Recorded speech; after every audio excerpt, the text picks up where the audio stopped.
The adoption of generative artificial intelligence, GenAI, in the UK is driven by teenagers and children, according to a new study from media regulator Ofcom. Gen Z driving early adoption, it says in the summary of the latest version of its annual Ofcom Online Nation 2023 report, published just after midnight London time on Tuesday. Generation Z is defined as people born between the late 1990s and the early 2010s. Especially the younger members of that group have been embracing AI.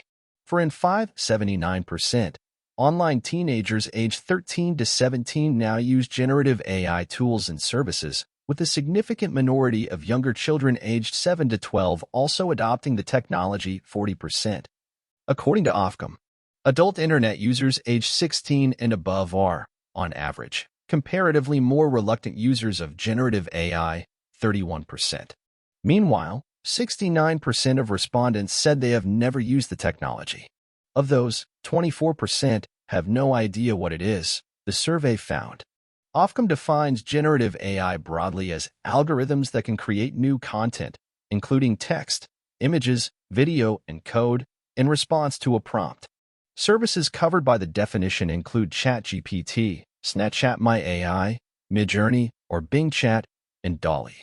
Snapchat My AI, which became freely available to all Snap users in April, is the most popular generative AI tool among children and teens in the UK. Ofcom found that it is used by 51% of online 7 to 17-year-olds.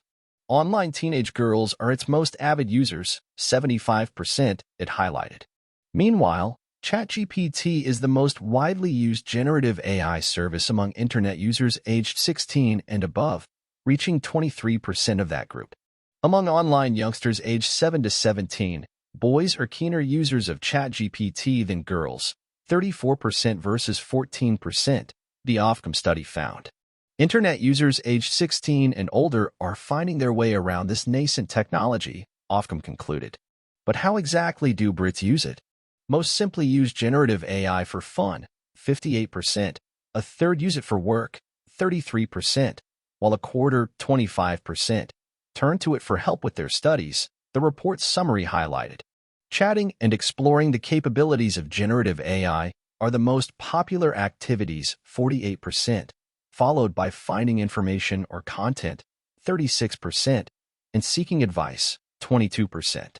People are also using generative AI for creative tasks, including devising text, for example, poetry or lyrics, 20%, creating images, 20%, making videos, 9%, and audio, 4%.